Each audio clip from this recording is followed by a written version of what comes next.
Whiskers had a secret. In the heart of a bustling city park, nestled among the towering oaks and delicate maples, lived a squirrel named Whiskers.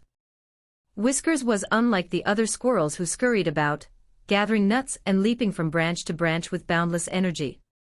Whiskers was a dreamer, a gentle soul with a penchant for daydreaming, and a preference for the simpler pleasures of life. He often found himself perched on the lowest branch of his favorite tree, gazing out at the world with a wistful sigh. Whiskers had a secret. Every morning, just as the first rays of dawn filtered through the leaves, an elderly woman in a faded blue coat would arrive at the park. Her name was Mrs. Harris, and she had kind eyes that sparkled with a warmth that seemed to light up the entire park. Mrs. Harris carried with her a small wicker basket, always filled with the most delicious nuts and berries. She had a soft spot for Whiskers, who, unlike his peers, would wait patiently for her, knowing that she would always come. For years, this ritual continued. Mrs. Harris would sit on the same weathered bench, and Whiskers would hop down from his perch, his little heart fluttering with joy as he scampered over to her. She would laugh, her voice a sweet melody, and gently feed him, her hands trembling slightly with age.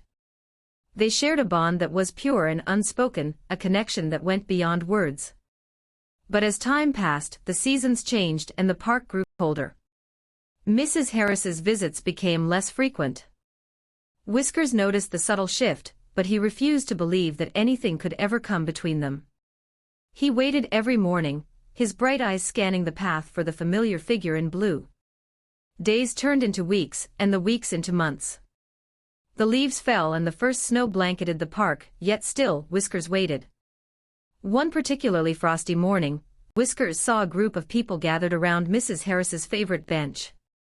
There was a new plaque, shiny and out of place on the old wood. Whiskers didn't understand the words etched in brass, but he saw the tears in the eyes of the people who stood there. He felt a deep, aching sadness settle in his chest. The park seemed emptier without Mrs. Harris. Whiskers continued to wait, his little body growing thinner as the days grew colder. The other squirrels moved on, finding new food sources and preparing for the harsh winter, but Whiskers couldn't let go. He missed her laughter, the gentle way she would stroke his fur, and the warmth that radiated from her presence. One evening, as the sun set in a blaze of orange and pink, Whiskers curled up on Mrs. Harris's bench, his body shivering from the cold. He closed his eyes and imagined her there with him, her kind smile and gentle hands. He dreamed of the warmth of spring and the hope that maybe, just maybe, he would see her again. Whiskers never woke up from that dream. The park moved on, the seasons changed and life continued. But for those who knew, there was always a sense of something missing, a void left by the little squirrel who had loved so deeply and waited so faithfully. And so, the bench with the shiny plaque became a silent testament to the bond between an old woman and a lazy squirrel, a reminder that love and hope can transcend even the harshest of winters.